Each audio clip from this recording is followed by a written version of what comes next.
ঝিনাইদহ জেলা সদর সহ ৬ উপজেলার প্রায় ২০ লাখ মানুষের স্বাস্থ্য সেবার ভরসাস্থল ২৫০ শয্যা বিশিষ্ট সদর হাসপাতালটি। কাগজে কলমে ২৫০ শয্যা হলেও বাস্তবে এখনো চলছে ১০০ শয্যার জনবল দিয়ে। হাসপাতালটিতে নেই পর্যাপ্ত চিকিৎসক, নার্স সহ সহায়ক জনবল।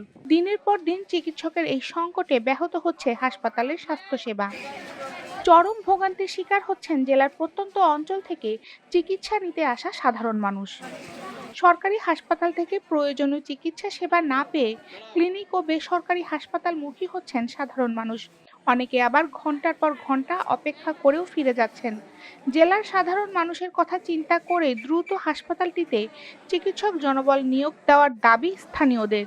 ঝিনাইদহ ২৫০ শয্যা জেনারেল হাসপাতালে চিকিৎসা সংকট এটা আজকের নয়, দীর্ঘদিনের একটা সমস্যা। এটা নিয়ে আমরা খুবই বিভ্রান্তিকর অবস্থায় পড়ি, কিন্তু ইদানিং যেটা শুনতে পাচ্ছি বা লোকমুখে জানি, এবং যে এখানে যারা দায়িত্বপ্রাপ্ত ডক্টর এই হাসপাতালে নিয়োগে আছেন, মানে এখানকার দায়িত্বে আছেন, তারা কিন্তু এখানে চেম্বার করছেন না, অর্থাৎ এখানে রুগী দেখেন না, যশোরে রুগী দেখছেন। এই ব্যাপারটা আসলে অত্যন্ত দুঃখজনক।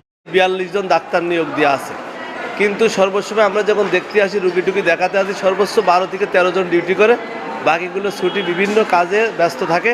এদিকে চিকিৎসকরা বলছেন প্রতিদিন শত শত রোগীর সেবা দিতে হিমশিম খেতে হচ্ছে তাদের। তবুও সাধ্যমতো সেবা দেওয়ার চেষ্টা করছেন তারা। হ্যাঁ, আমরা আমাদের সাধ্যমতো চেষ্টা করছি ঝিনাইদহবাসীকে সেবাটা আমাদের সাধ্যমতো দেওয়ার, কিন্তু আমাদের এখানে ডাক্তার সংকটের কারণে আমরা পূর্ণাঙ্গভাবে দিতে হিমশিম খেয়ে যাচ্ছি। তো আমাদের যদি ডাক্তারের সংখ্যা আরও বাড়ানো হয়, কারণ এখানে আসলে আমাদের এই হাসপাতালটা ২৫০ বেডের, কিন্তু দেখা যাচ্ছে যে আমাদের এই ১০০ বেডের যে পুরাতন লোকবল সেটা দিয়েই করা লাগছে, যার কারণে আমরা আমাদের ইচ্ছা থাকা সত্ত্বেও পরিপূর্ণভাবে সেবা দিতে পারছি না। হাসপাতাল কর্তৃপক্ষ বলছেন সংকট নিরসনে বারবার ঊর্ধ্বতন কর্মকর্তাকে অবহিত করলেও এখন পর্যন্ত কোনো ব্যবস্থা নেয়নি তারা।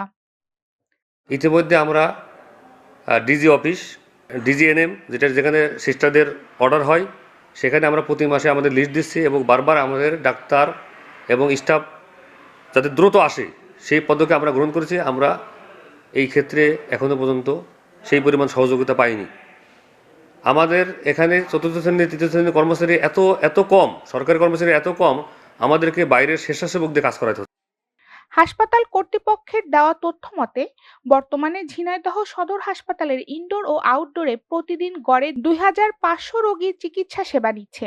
হাসপাতালটিতে ৬৪ জন চিকিৎসকের পদে বিপরীতে বর্তমানে কর্মরত আছেন মাত্র ৪১ জন। এছাড়া সিনিয়র স্টাফ নার্স পদে ১৩টি, মিডওয়াইফ পদে ৬টি, স্টাফ নার্স পদে ২টি এবং অকুপেশনাল থেরাপিস্ট পদে ১টি সহ মোট ৭৭টি শূন্য পদ রয়েছে।